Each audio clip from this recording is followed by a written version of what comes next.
MIS Academy. Today we will analyze important newspaper articles of 1st April 2021. Please note you can download the PDF version of today's newspaper analysis by clicking the link given in the comment section. You can download the PDF version of February 2021 magazine from our website spmisacademy.com. You can also join our WhatsApp group through the link given in the description section for more study materials. Students, please note we at SPMIS Academy are starting a new foundation course for both APSC and UPSC from upcoming 7th April. This course will be in both online and offline mode. Interested students can contact us on the contact details given here. This is the list of the topics that we'll be covering from today's newspaper.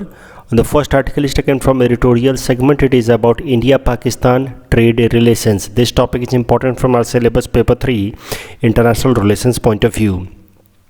सबसे पहले देखते हैं इस article में क्या बताया गया है. देखिए, जैसा कि आप सब जानते हैं, इंडिया और पाकिस्तान के जो ट्रेड रिलेशंस हैं वो पहले से ही ख़राब हैं और over a period of time this has even decreased.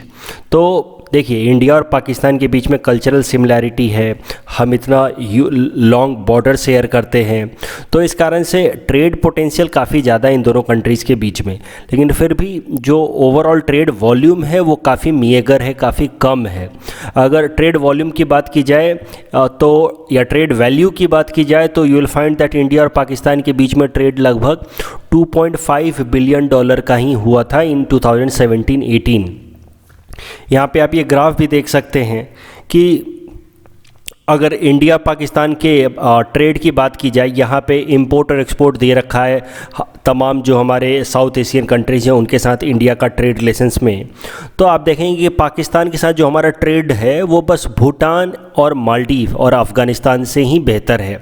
उसके अलावा बांग्लादेश, इनफैक्ट नेपाल या श्रीलंका, इन सब से कम ट्रेड होता है इंडिया का पाकिस्तान के साथ. एग्जाम्पल के लिए अगर आप फिगर्स की बात करें तो देखिए, इंडिया और पाकिस्तान का trade somewhere stands eight $2.5 billion, जिसमें लगभग $2 बिलियन का एक्सपोर्ट करता है इंडिया, $1.5 बिलियन का इंपोर्ट करता है. मतलब इंडिया का ट्रेड सरप्लस है विद रिस्पेक्ट टू पाकिस्तान. और अगर इंडिया पाकिस्तान के ट्रेड को कंपेयर किया जाए इंडिया नेपाल के ट्रेड से तो भी आपको बहुत ज़्यादा डिफरेंस दिखेगा. फॉर एग्जांपल, इंडिया पाकिस्तान का trade somewhere was close to $2.5 billion in 2018, जबकि इंडिया और नेपाल का trade was somewhere close to $6 billion in 2018. In fact now Pakistan is not even in top 50 trading partners of India. जबकि वहीं बांग्लादेश की अगर बात की जाए तो साउथ एशिया में Bangladesh is India's largest trading partner. तो साउथ एशिया में ध्यान रखेंगे. ओवरऑल तो चाइना इंडिया का लार्जेस्ट ट्रेडिंग पार्टनर वापस से निकल के आया है इन 2020. उसके पहले 2019 में यूएस था. ये तो आप जानते होंगे, मैंने भी न्यूज़पेपर एनालिसिस में कई दफ़ा बता रखा है. लेकिन साउथ एशिया के अगर अंदर बात की जाए तो सबसे ज़्यादा इंडिया का ट्रेड होता है बांग्लादेश के साथ. यहाँ पे आप देख सकते हैं बांग्लादेश के साथ जो हमारे ट्रेड हैं वो सबसे ज़्यादा है. उसके बाद दूसरे नंबर पर है ऑफकोर्स श्रीलंका, तीसरे नंबर पर है नेपाल. तो मुद्दा यह है कि पाकिस्तान के साथ हमारे ट्रेड रिलेशंस काफ़ी लिमिटेड रहे हैं टिल 2018. फिर 2019 में कुछ ऐसा हुआ कि जो भी ट्रेड था वो भी ख़त्म हो गया. देखिए, 14 फरवरी 2019 को हमारे देश के अंदर पुलवामा अटैक हुआ and that attack was planned managed from Pakistan. और इसके बाद से इंडिया ने काफ़ी स्ट्रॉन्ग एक्शन लिया पाकिस्तान के अगेंस्ट. इंडिया का एक फॉरेन पॉलिसी निकल के आया against Pakistan that trade and terrorism can not move simultaneously. और उसके बाद हमने पाकिस्तान के साथ जो भी हमारे ट्रेड रिलेशंस थे वैसे ही कम थे उसको पूरी तरह से ख़त्म कर दिया. तो इंडिया ने क्या स्टेप्स लिए? India withdrew most favoured nation status from Pakistan. I hope आपको मोस्ट फेवर्ड नेशन का कॉन्सेप्ट पता होगा कि WTO के अंदर जो भी एक मेंबर कंट्री उसको तमाम बाकी सारे मेंबर कंट्रीज़ को कंसेशनल ट्रेड रेट देना पड़ता है और सारे ही नेशंस के साथ उसको मोस्ट फेवर्ड नेशन का रिलेशन मेंटेन रखना होता है. मैं मान के चल रहा हूँ कि आपको मोस्ट फेवर्ड नेशन का कॉन्सेप्ट पता होगा. आपको ये भी याद होगा कि most favoured nation in fact is a kind of misnomer. सुन के लगता है कि ये एक या दो कंट्री के लिए इस तरह के प्रोविजंस होंगे, लेकिन WTO के अंदर एक कंट्री जो भी रेट ट्रेड का एक पर दूसरे कंट्री के साथ फिक्स करता है, मान लीजिए ए ने बी के साथ जो भी ट्रेड रेट फिक्स किया उसको वही रेट बाकी सारे मेंबर कंट्रीज़ के साथ फिक्स करना होगा. Means country A has to treat all other member countries of WTO as most favoured nation.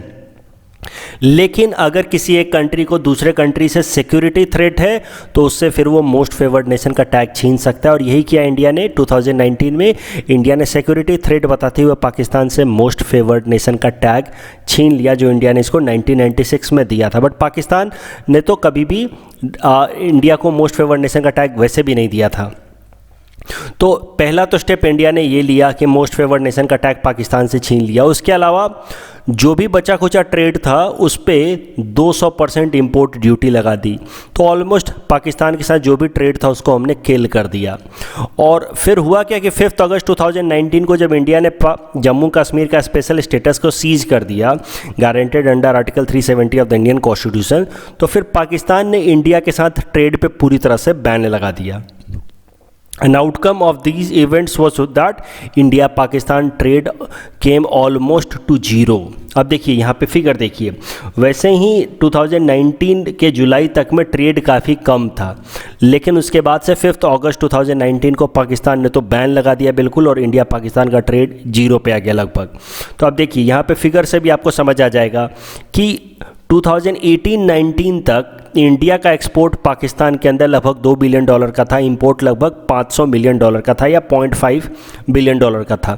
2020-21 तक घट करके जो एक्सपोर्ट है वो 240 मिलियन तक में आ गया है। मतलब कितना कम हो गया, 0.2 बिलियन।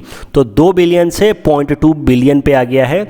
और इंपोर्ट देखिए पाकिस्तान से कितना कम है, ऑलमोस्ट नेग्लिजिबल, $2 मिलियन का।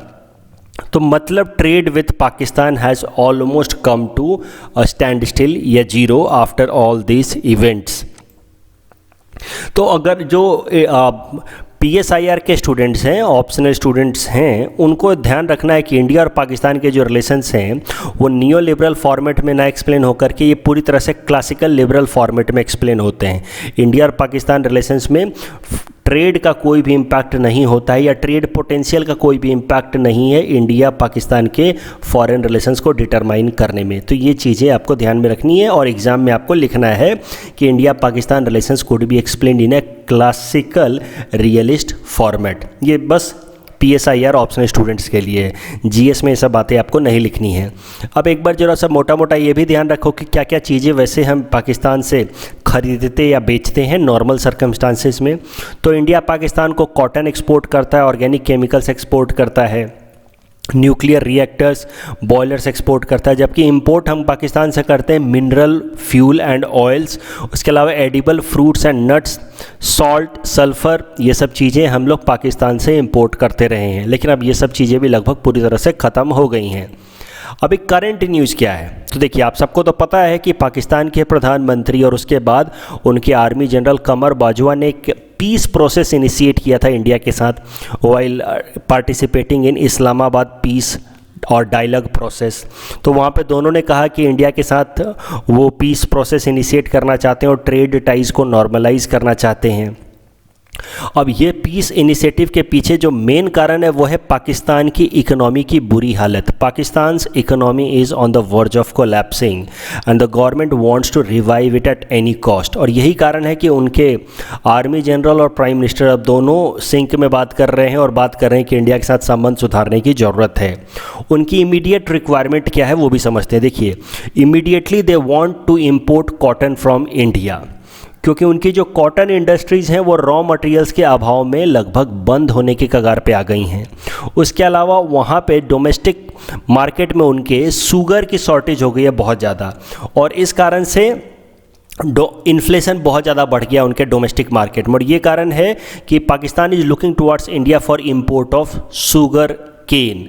तो ये दो चीज़ें तो वैसे उनकी इमीडिएट रिक्वायरमेंट है पाकिस्तान की। उसके अलावा ओवरऑल पाकिस्तान अब इंडिया की तरफ देख रहा है in order to revive its fledgling या फिर ट्रबल्ड इकोनॉमी।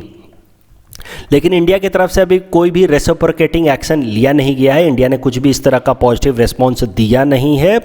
लेकिन एक्सपर्ट्स का ऐसा मानना है कि जल्दी इंडिया भी ट्रेड टाइज नॉर्मलाइज कर सकता है पाकिस्तान के साथ in order to support its own economy, क्योंकि हमारी इकोनॉमी भी तो स्ट्रगल कर रही है।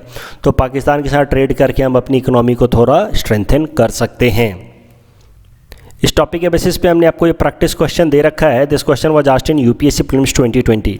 इस क्वेश्चन को करने के लिए आपको ये फिगर का इस्तेमाल करना होगा। तो इस फिगर को ध्यान से देख करके इस क्वेश्चन को आप अटेम्प्ट कर सकते हो। यूपीएससी में आ चुका है तो हो सकता है कि आने वाले एपीएससी एग्जाम में भी इस तरह का सवाल आपसे पूछ लिया जाए। So please attempt this question and you can submit the answer in the comment section. The next article is taken from international segment. It is about Global Gender Gap Report 2021. This topic is important from our syllabus paper 3, International Agency's point of view. So क्या है global gender gap index report, उसको समझते हैं। देखिए, this report is annually published by international organisation world economic forum, और इसमें दुनिया के लगभग 150-156 कंट्रीज़ के अंदर वहाँ की विमेन और मेन के लाइफस्टाइल में कितना अंतर है उसको पब्लिश या रिप्रेजेंट करने की कोशिश की जाती है। नाम से ही आपको पता चल रहा होगा, global gender gap index benchmark, मतलब मैन और विमेन के लाइफस्टाइल में, ओवरऑल उनके अपॉर्चुनिटीज़ में, पोटेंशियल में कितना अंतर है वो मेजर करने की कोशिश करता है ये global gender gap index report.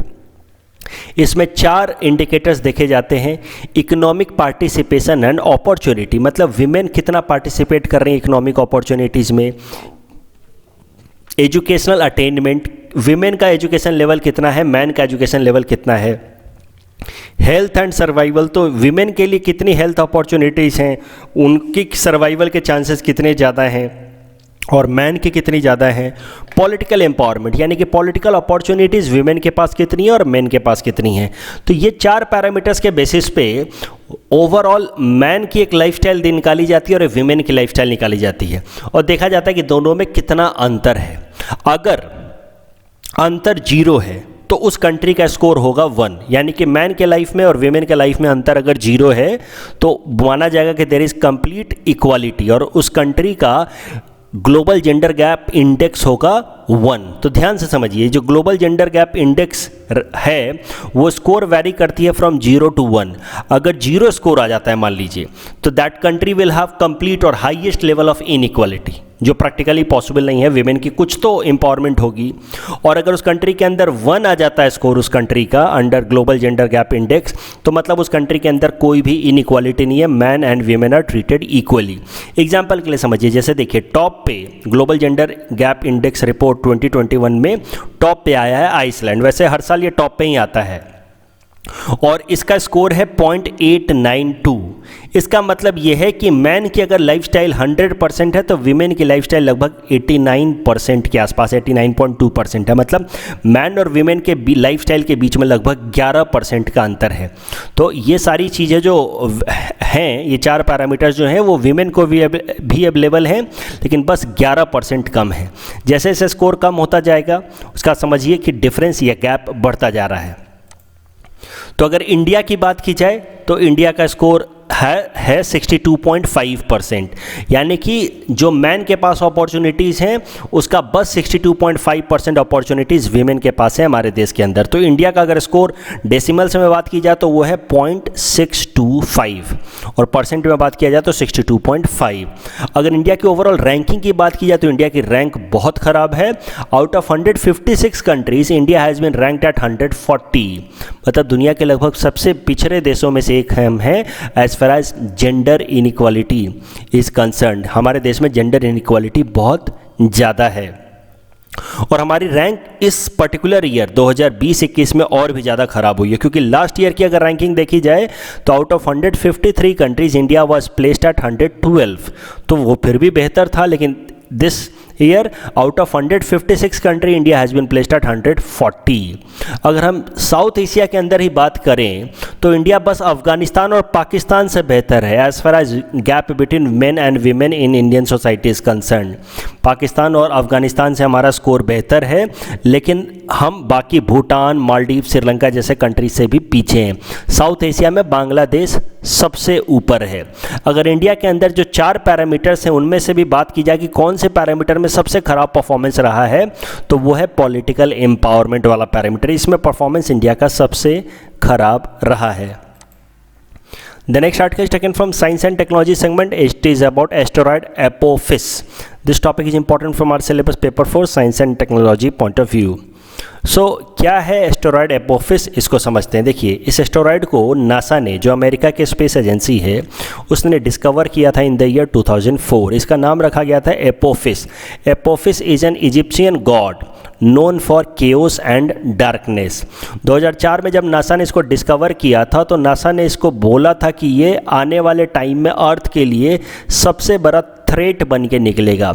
One day it will collide with our earth mass and it may cause huge damage also to our earth mass, ऐसा नासा ने कहा था 2004 में।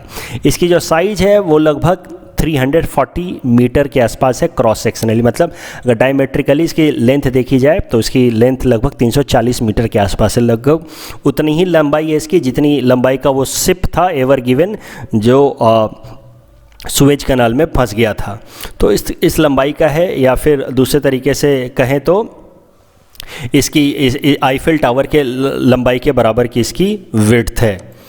अभी करंट न्यूज़ क्या है, तो देखिए करंट न्यूज़ ये है कि नासा ने अब और भी ज़्यादा स्टडी करके इस एपोफिस एस्टेरॉयड के ट्रैजेक्टरी को, यानी कि ये किस पाथ पे मूव कर रहा है उस पाथ को डिफाइन कर दिया है। और अब उसने बताया है कि आने वाले 100 सालों में तो एपोफिस का अर्थ के साथ कोलाइड करने का कोई भी चांस नहीं है। तो आने वाले 100 सालों तक तो कोई भी खतरा एपोफिस के कारण नहीं है, because of the new trajectory drawn by NASA. तो उन्होंने एक इस तरह का ट्रैजेक्टरी ड्रॉ किया है एपोफिस एस्टेरॉयड का, आप भी एक बार देख सकते हैं। तो हमारा अर्थ इस तरह से घूम रहा है और एपोफिस यहाँ साइड से कहीं से आएगा और अर्थ को मिस करते हुए कहीं बाहर निकल जाएगा वो।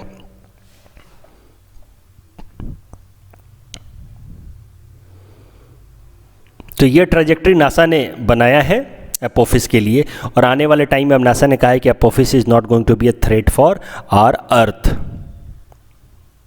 The next article is taken from economy segment. It is about inflation target for RBI. This topic is important from our syllabus paper for Indian economy point of view.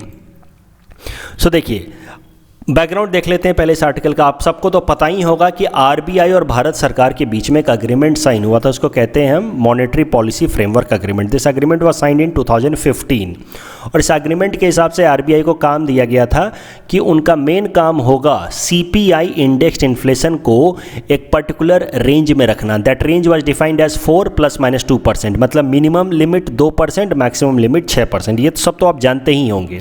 और आरबीआई को एक काम दिया गया कि आपकी जो मॉनेटरी पॉलिसी कमेटी होगी जो time to time monetary policy review करेगी, उसका मेन काम होगा कि इन्फ्लेशन को इस डिजायरेबल लिमिट के अंदर रखे, 2% से लेकर के 6% के बीच में।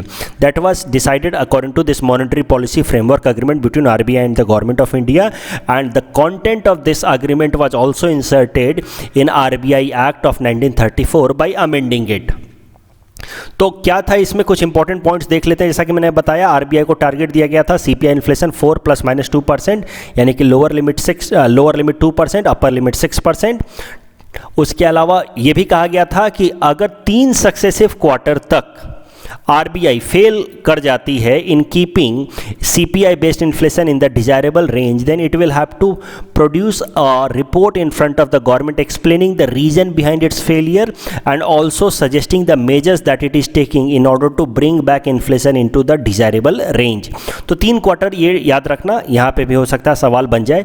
3 क्वार्टर तक लगातार अगर 6% से ज़्यादा रहा या 2% से कम रहा तो फिर आरबीआई को एक्सप्लेन करना होगा भारत सरकार को कि ऐसा क्यों हुआ है। ये जो अग्रीमेंट था monetary policy framework agreement, that was applicable only for 5 years. That means that was to lapse on 31st March 2021, यानी कल के दिन इसको लैप्स हो जाना था।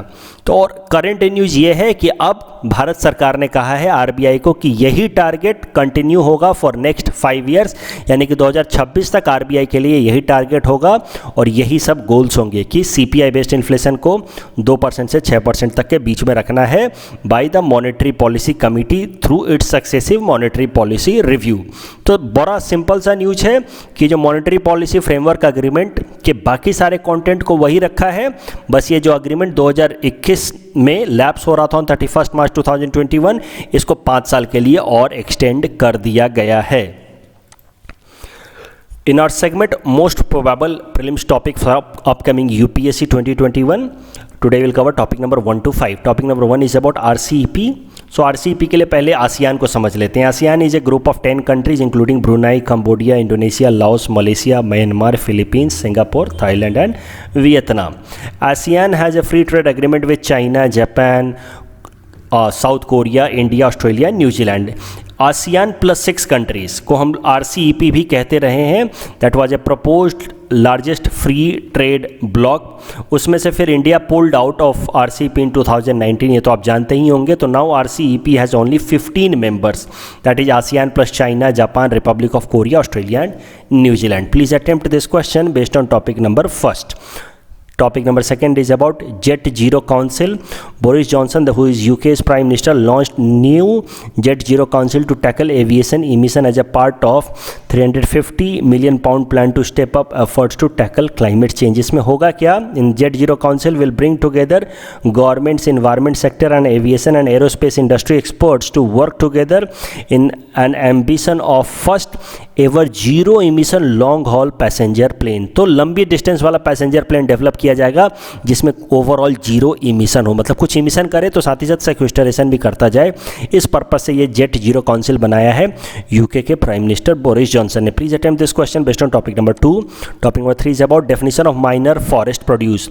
So section 2 sub clause 4 of Indian forest act 1927 defines only forest produce, यानी कि इसमें बस फॉरेस्ट प्रोड्यूस डिफाइन किया गया है, माइनर फॉरेस्ट प्रोड्यूस डिफाइन नहीं किया गया है. And this term connotes to those products whether found or brought in from forest such as timber, charcoal, wood oil ETC. लेकिन बाद में एक और नया टर्म इंट्रोड्यूस किया गया, माइनर फॉरेस्ट प्रोड्यूस. लेकिन minor forest produce was defined in scheduled tribes and other traditional forest dweller recognition of forest rights act of 2006.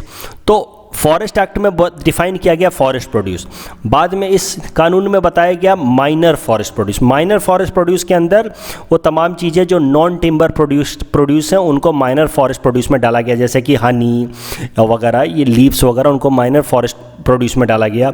और माइनर फॉरेस्ट प्रोड्यूस में बैम्बू और केन को भी डाल दिया गया. तो इसके साथ ही बैम्बू और केन जो पहले फॉरेस्ट प्रोड्यूस में आते थे according to Indian forest act of 1927, अब वो माइनर फॉरेस्ट प्रोड्यूस में आ रहे हैं according to this scheduled tribes and other traditional forest dweller act of 2006.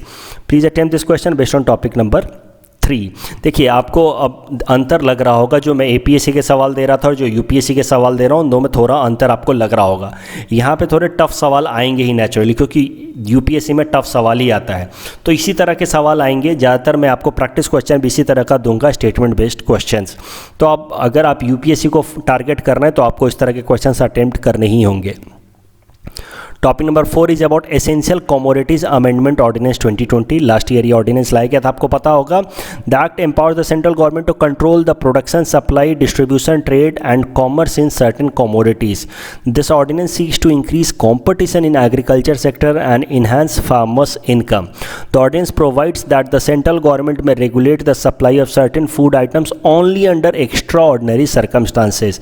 This include war, famine, extraordinary price rise, natural calamity of grave nature. तो इन्हीं सब conditions में प्राइस पे रिस्ट्रिक्शन लगाया जा सकता है. एक्स्ट्राऑर्डिनरी प्राइस राइज को भी डिफाइन किया है इस ऑर्डिनेंस ने.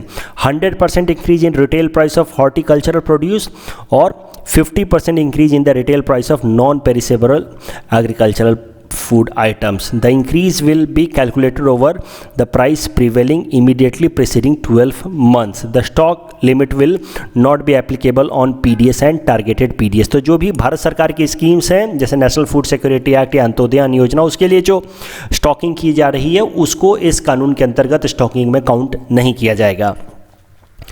Please attempt this question based on topic number 4. Topic number 5 is about RT-PCR test. It is a test of COVID-19 and it can be it's a real time. RT-PCR cannot be used or used to detect past infection. Real time RT-PCR is a nuclear derived method for detecting the presence of a specific genetic material in any pathogen including virus. देखिए, इसमें होता क्या है, ये जो virus है कोविड-19 वाला virus जिसको SARS-CoV-2 वायरस भी कहते हैं, इसके अंदर सिर्फ RNA होता है और ये RNA के अपने बॉडी के ऊपर जो इसके स्पाइक प्रोटीन होते हैं उसकी मदद से ये हमारे सेल के अंदर इंटर कर जाता है. लेकिन इसके अंदर डीएनए नहीं होता है। तो अब हमारे साइंटिस्ट इस आरटी-पीसीआर टेस्ट में करते क्या है कि इसके आरएनए को डीएनए में कन्वर्ट करते हैं। इसी को हम लोग कहते हैं रिवर्स ट्रांसक्रिप्शन, जब आरएनए को डीएनए में कन्वर्ट किया जाता है। इसको आरएनए से डीएनए में इसलिए कन्वर्ट किया जाता है क्योंकि डीएनए में कन्वर्ट करने के बाद ही इसको एम्पलीफाई करके इसको चेक किया जा सकता है कि ये वायरस हमारे बॉडी के अंदर है या नहीं। तो ये है आरटी-पीसीआर टेस्ट ऑफ कोविड-19। Please attempt this question based on topic number 5। कल जो हमने प्रैक्टिस क्वेश्चन दिया था उसका आंसर देख लेते हैं। ब्लॉकचेन टेक्नोलॉजी के ऊपर था। It is a public ledger that everyone can inspect, but with no single user control. Absolutely correct. The structure and design of the blockchain is such that all the data in it are about cryptocurrency only. So it's not about cryptocurrency, इसलिए statement गलत हो गया। बस इस only word के कारण ये statement गलत हो गया। Application that depends on the basic features of blockchain can be developed without any bodies permission. तो इस तीसरे स्टेटमेंट के लिए कुछ इन्फॉर्मेशन देख लो। देखो, blockchain can be both of permission type और नॉन परमिशन टाइप। मतलब ब्लॉकचेन डेवलप होने के लिए ऐसा भी सिस्टम हो सकता है जिसमें किसी से परमिशन लेने की जरूरत ना हो। फॉर एग्जाम्पल बिटकॉइन या कुछ ब्लॉकचेन टेक्नोलॉजी में परमिशन की भी जरूरत होती है। तो it can be of both type, permission और विदाउट परमिशन। तो इससे हुआ क्या कि तीसरा स्टेटमेंट भी गलत हो गया। अगर यहां पे फिर ओनली लगा देता कि without any bodies permission only, तो फिर ये गलत हो जाता, क्योंकि विदाउट परमिशन या विथ परमिशन ये दोनों हो सकता है। तो ओनली तो है नहीं, इसलिए फर्स्ट और थर्ड स्टेटमेंट दोनों सही है, लेकिन सेकंड स्टेटमेंट गलत है। इसलिए correct answer will be option D, 1 and 3 only. That's all from our side for today. Thanks for watching.